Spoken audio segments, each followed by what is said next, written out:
bênção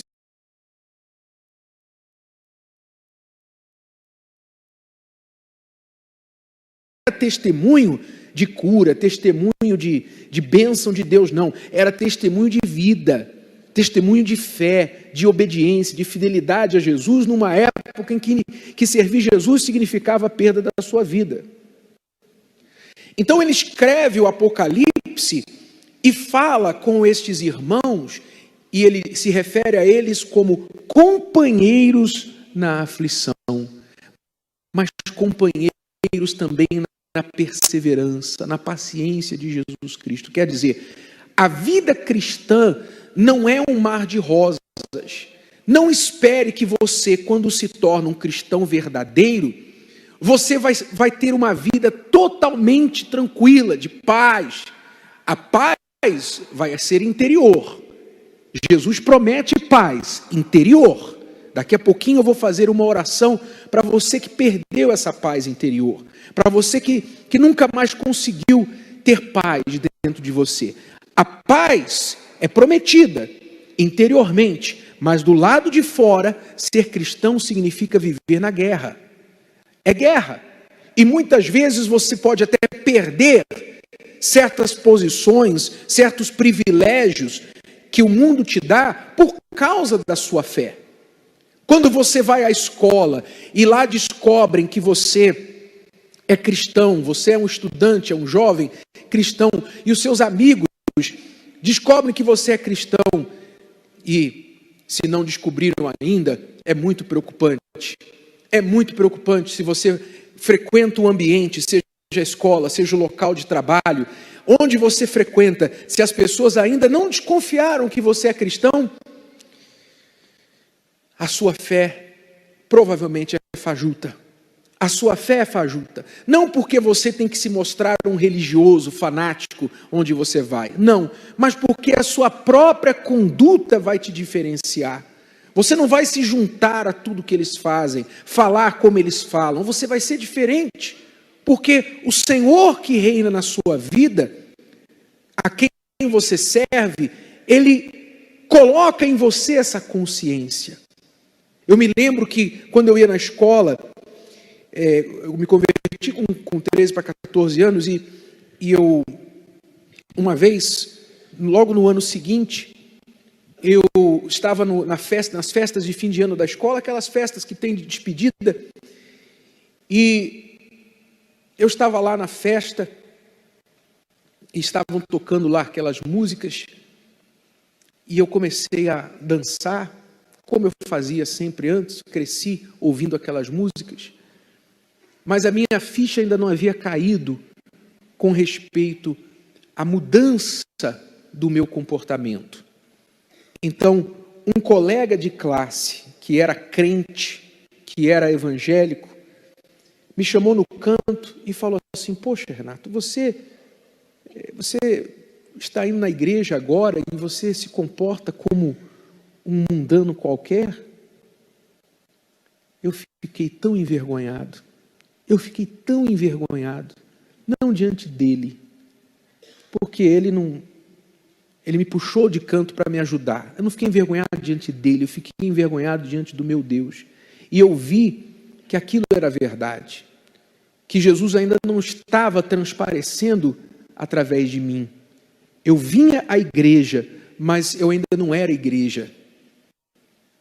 E muitas vezes, para a gente fugir das perseguições, porque a gente não quer ser perseguido, não quer ser alvo de chacota, de gozações, a gente procura se misturar com os outros e ter um comportamento igual dos outros, ser o cristão camaleão. Qual é o cristão camaleão? É aquele que se ambienta ao lugar. Ele se ambienta ao lugar como camaleão. Se o camaleão está num lugar cheio de folhas verdes, ele fica verde. E é assim que são muitos cristãos. Eles se ambientam ao lugar. E você não pode ser um cristão camaleão. Você tem que ser verdadeiro. E se isso custar a você uma amizade, e se isso custar a você uma chacota, uma gozação, ou até você perder o emprego, ou não receber uma promoção, algum bem, alguma coisa você perde.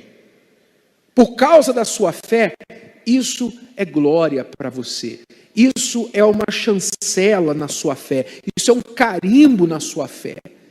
Isso é uma medalha no peito da sua fé. Porque você está pagando o preço por ela. E é isso que João se refere, falando do testemunho dele aqui. Amém? Então não fuja das perseguições, não. Vamos ao versículo 10 na Bíblia. Versículo 10. Então, de trombeta, que dizia: eu sou o alfa e o ômega, o primeiro e o derradeiro, o último. E o que vês, escreve onde? Escreve num livro. Então vamos à folha. Só um ponto aí sobre o dia do Senhor. Ele disse que estava no dia do Senhor. O dia do Senhor é que dia da semana? É o domingo. O domingo já era, desde o início da igreja, um dia reservado pelos cristãos para prestar adoração a Deus. Nem na prisão João deixou de respeitar este dia, que marcou a ressurreição de Jesus. Então veja, na tradição judaica, o dia que era separado para adorar a Deus era o 7º dia, o sábado, que não é sempre o sábado, dia da semana sábado, mas o 7º dia de trabalho. Então, se a pessoa começava a trabalhar na terça, o 7º dia dela ia ser a segunda, e assim por diante. No nosso calendário é o sábado. Essa era a tradição judaica. Mas Jesus morreu na sexta-feira, foi crucificado na sexta-feira, e ressuscitou quando? No domingo de manhã. No domingo cedinho de manhã, Jesus ressuscitou. A partir da ressurreição de Jesus, o domingo passou a ser chamado dia do Senhor. O dia do nosso Senhor, porque foi o dia que Jesus ressuscitou. E aquilo provocou uma mudança até no calendário. De forma que os cristãos começaram a se reunir no dia do Senhor, no primeiro dia da semana. Então, ao invés de deixar o último dia para o Senhor, eles colocaram o primeiro dia da semana para Deus, que faz muito mais sentido, porque representa as nossas primícias para Deus. O domingo, que é o primeiro dia na semana, no calendário, você tem que tirar algum tempo para você estar na casa de Deus. É o dia do Senhor, logo os servos desse Senhor devem estar na sua casa. Santifique o domingo, separe o seu domingo, não deixe que outras coisas encham o seu domingo para você não ter tempo de vir à igreja. Quando eu comecei a respeitar o domingo, antes, no início da igreja, eu só vinha sexta-feira, eu só vinha fazer corrente, eu vinha lutar pela minha vida, pela minha família, e vinha só durante a semana. Domingo eu ficava em casa, dormia, saía para jogar futebol, fazia outras coisas, era o meu dia de lazer e de descanso. Mas quando eu entendi que domingo é o dia do Senhor, desde aquele dia eu nunca mais faltei, nunca mais faltei. Por quê? Porque esse dia é santo, é sagrado para o meu Deus.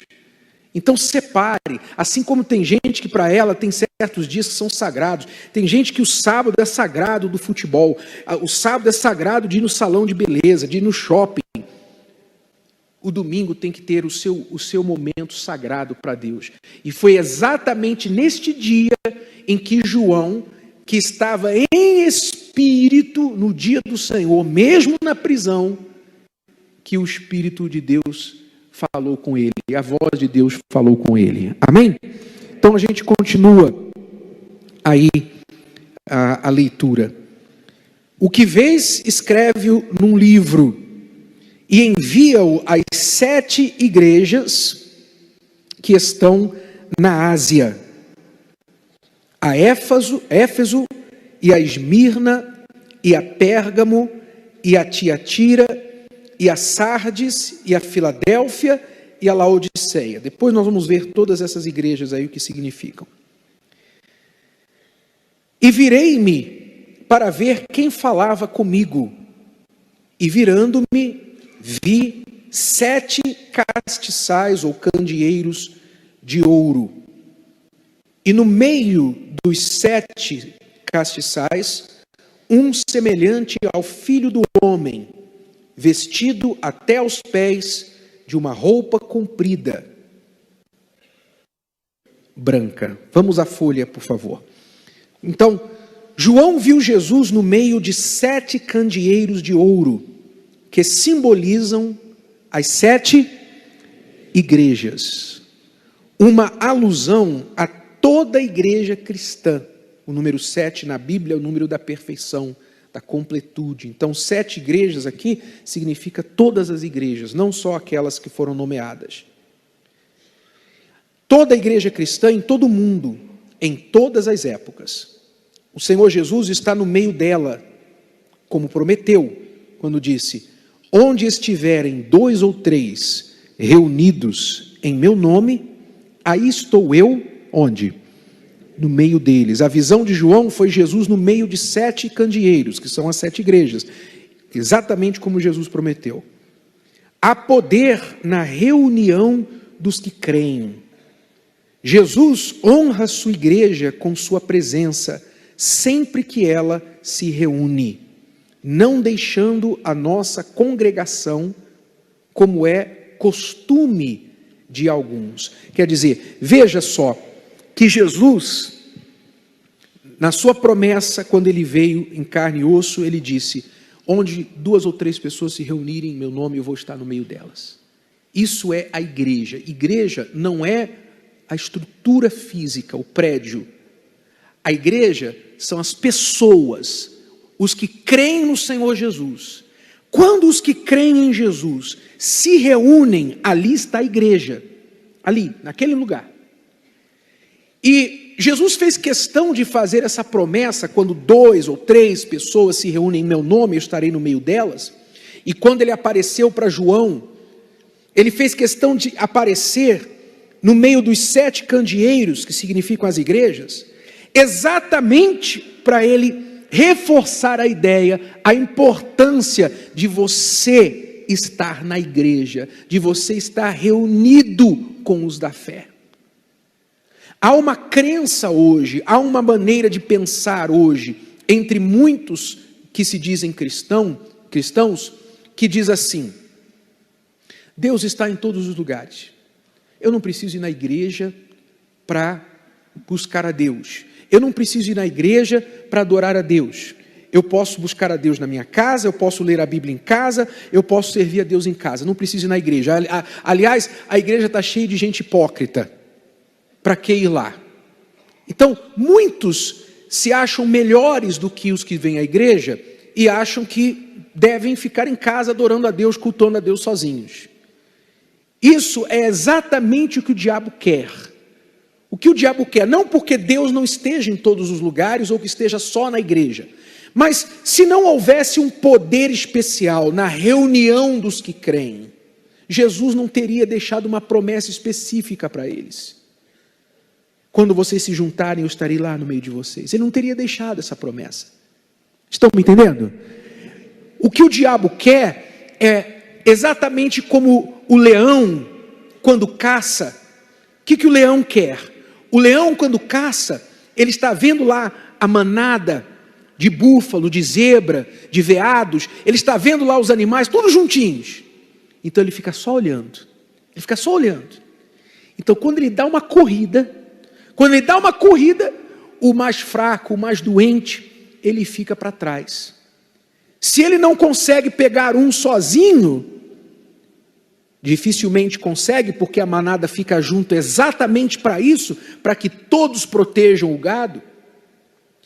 Então ele dá uma corrida e se houver um novo, se houver um doente, ele vai ficar para trás. Então a estratégia do leão é pegar um sozinho, porque vai ser muito mais fácil. E a estratégia do diabo é que você fique sozinho, que você se isole, que você não se una aos da fé. Porque quando você vem à igreja, é inegável que a sua fé é fortalecida.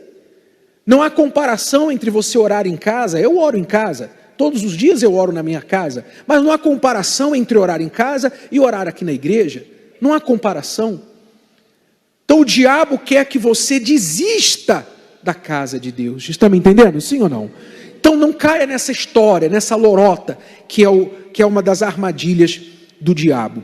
Então vamos continuar aqui na folha. Aqui João, ao tentar descrever o resplendor da figura que viu, Jesus glorificado, apela ora para comparações e ora para o simbolismo. A roupa comprida até os pés e o cinto de ouro sugerem a autoridade de um rei e a pureza de um sumo sacerdote. Os cabelos brancos, como a neve, a sabedoria do ancião de dias, como diz lá em Daniel, que Jesus possui. Os olhos, como chamas de fogo, expressam o olhar penetrante do Senhor, conhecedor de todas as coisas.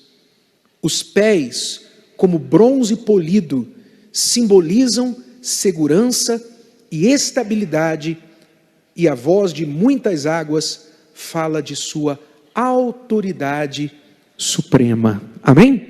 Vamos continuar a leitura aqui na Bíblia, que a gente vai ver aqui a descrição. Então, fala lá, seus cabelos eram brancos, como lã branca, como a neve, e os seus olhos como chama de fogo, os seus pés semelhantes ao latão reluzente, ou bronze polido, como se tivessem sido refinados numa fornalha, e a sua voz como a voz de muitas águas. E ele tinha na sua destra, na sua mão direita, 7 estrelas, e da sua boca saía uma aguda espada de 2 fios, e o seu rosto era como o sol, quando na sua força resplandece. Então, vamos agora ter uma vaga ideia do que João viu. Olhe para o vídeo, por favor, olhe para a tela. Olha o que João viu, mais ou menos. Estude essa imagem. Então ele viu um como filho do homem, com voz como de trombeta, quer dizer, uma voz forte, com cabelos brancos como a neve, seu rosto brilhava como o sol ao meio-dia, seus olhos eram como chamas de fogo, ele estava vestido até os pés com vestes como de um sumo sacerdote, um cinto de ouro no peito, na altura do peito, da sua boca saía uma espada de 2 gumes, e ele estava, os seus pés eram como bronze polido, na sua mão direita tinha o quê? 7 o quê? Estrelas, você vai entender daqui a pouquinho, e ele estava no meio de 7 candeeiros, que você já viu que simboliza a igreja. Agora eu convido você a comparar esta visão que João teve de Jesus glorificado, com as imagens de Jesus que eles vendem por aí. Tem alguma coisa a ver?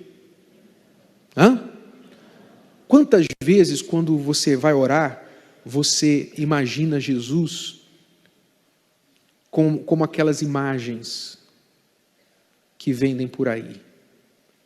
Em algumas, Jesus tem cabelo marrom, cabelo loiro. Em algumas, ele tem olho verde, outro olho azul. Algumas, ele tem o coração do lado de dentro, outros tem o coração do lado de fora. É ou não é? Mas olha só a imagem do Senhor Jesus que João viu. Totalmente diferente. Sim ou não? Essa é a visão de Jesus glorificado. É Jesus como ele é hoje.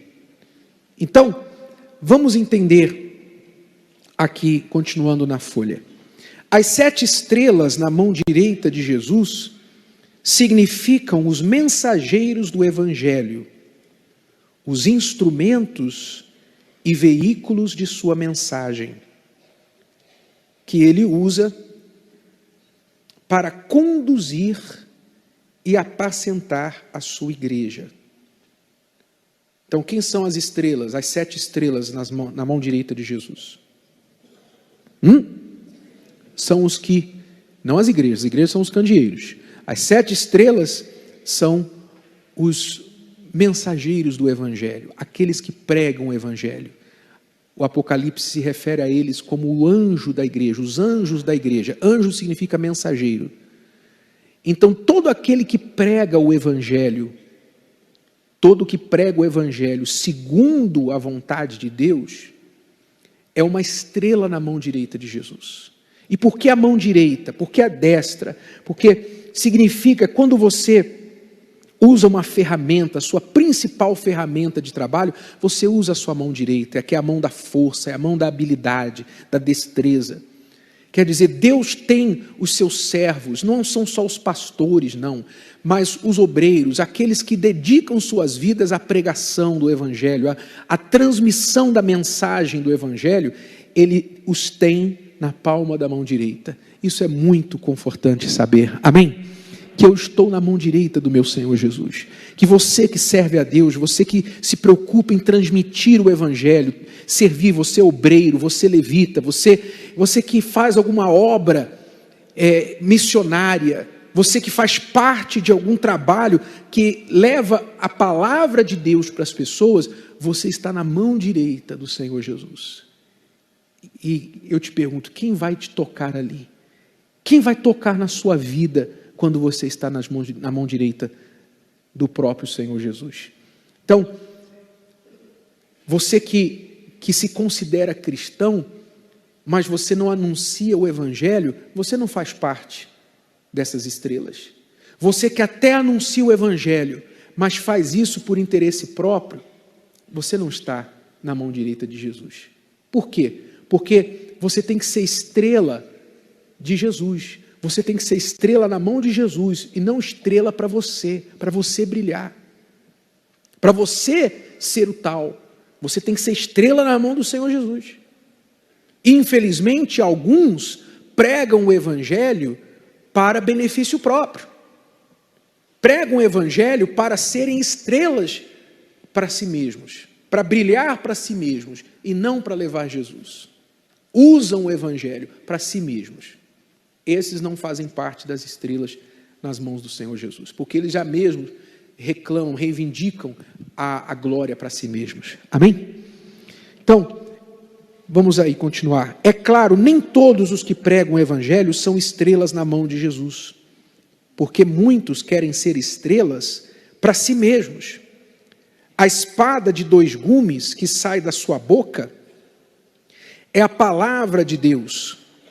E o rosto, como o sol, nos remete ao brilho da sua glória, como aconteceu na transfiguração, que o rosto, todo o corpo de Jesus ficou brilhando. O semblante de quem tem o Espírito de Jesus tem o quê? Um brilho diferente. Quando você tem Jesus na sua vida, a sua vida também brilha, o seu rosto brilha, os seus olhos brilham. Quando eu falo de brilho, é um brilho de vida, uma expressão de vida. Você não tem aqueles olhos, aquele olhar de peixe morto. Já viu o peixe na feira? Já comprou peixe na feira? Pois é, ou na peixaria, está lá, está aquele peixe lá com o olho aberto, é ou não é? Mas está tudo embaçado, sim ou não? E tem gente que é assim, o semblante dela é de peixe morto.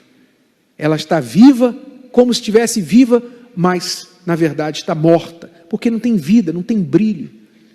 Tem gente que tem que tacar maquiagem, tem que tacar, e mesmo com a maquiagem tem um semblante triste. Não é que você não possa usar maquiagem, mas quando usa maquiagem para esconder a tristeza, não vai resolver.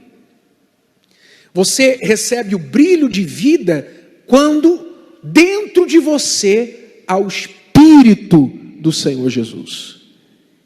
Quem tem esse Espírito tem um brilho diferente. As pessoas notam isso.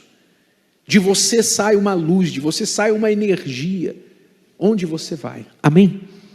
Então você que está buscando alegria, você que está buscando algum tipo de satisfação, de prazer em outras coisas, você está buscando errado. Não está lá na música, não está na balada, não está na roupa, não está nessas coisas. Você quer realmente ser uma pessoa bonita, uma pessoa bela, feliz, você tem que receber o Espírito do Senhor Jesus dentro de você. Aqui dentro. Porque aí, por fora, mesmo que você estiver com uma roupa simples, você vai resplandecer uma beleza inigualável, que nenhum dinheiro, nenhum ouro pode comprar. Amém? Então vamos terminar de ler aqui no versículo, a gente parou em versículo 17, não é isso? Vamos lá. 18, né? 17. Então, quando o vi, caí a seus pés como morto. Como morto. Porém, ele pôs sobre mim a mão direita, dizendo: não temas, eu sou o primeiro e o último, aquele que vive. Estive morto, fui morto, mas eis aqui estou vivo para todo sempre. Amém. E tenho as chaves da morte e do inferno. Escreve as coisas que tem visto, e as que são, e as que depois destas hão de acontecer. O mistério das 7 estrelas que viste na minha destra e dos 7 castiçais de ouro. As 7 estrelas são quem? Os anjos das 7 igrejas, quer dizer, os líderes ali, os pastores das 7 igrejas. E os 7 castiçais que viste são as 7 igrejas. Então, terminando aqui na folha, algumas igrejas usam desta passagem para defender erroneamente a doutrina do cair pelo poder de Deus. Qual passagem? No versículo 17 diz que quando João viu, quando ele teve a visão, aquela visão ali, ele caiu aos seus pés como morto.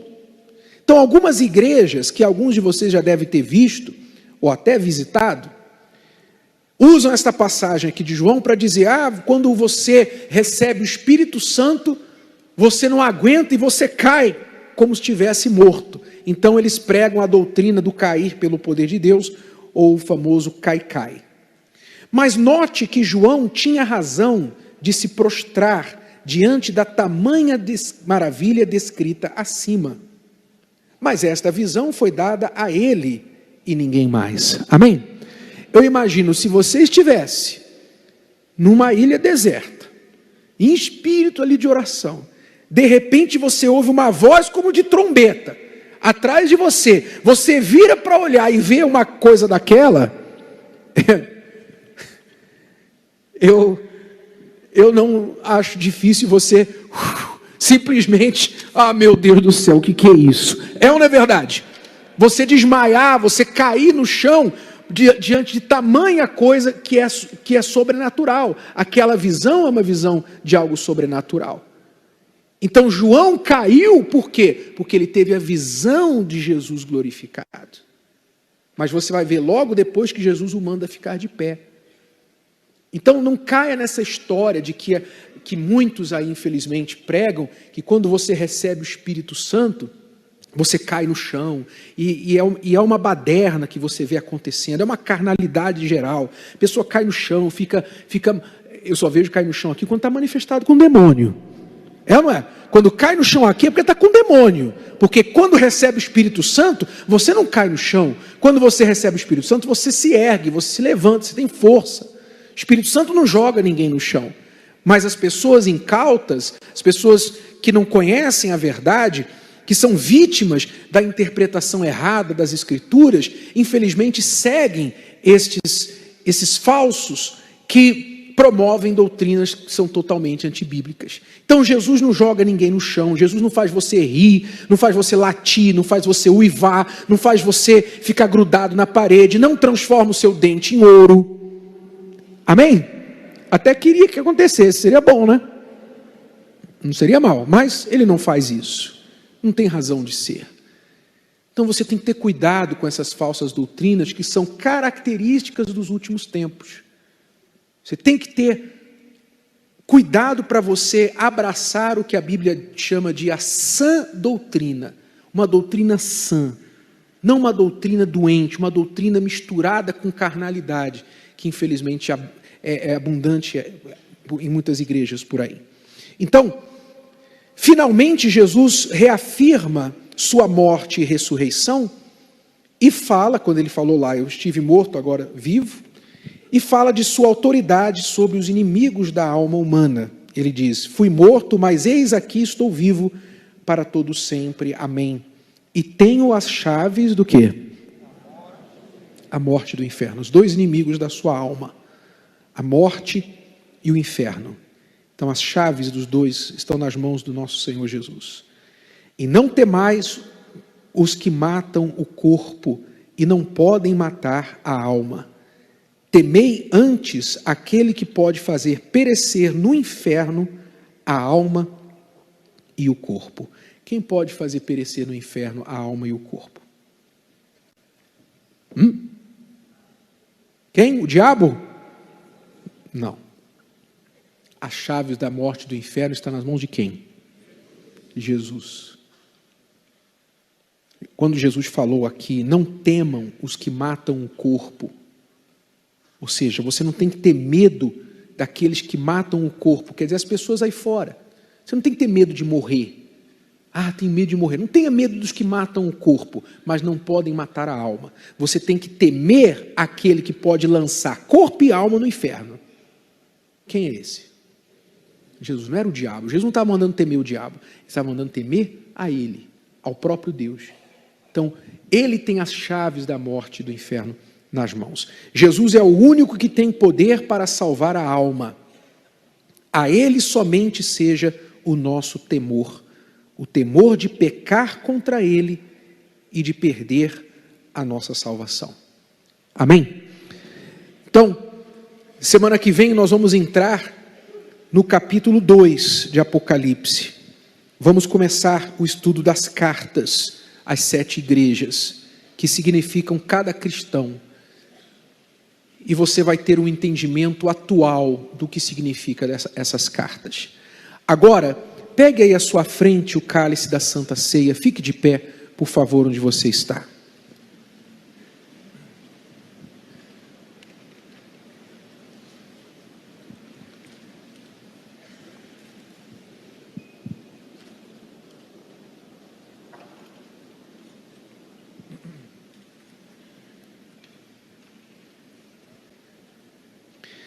Você vê que o Apocalipse, ele inspira temor.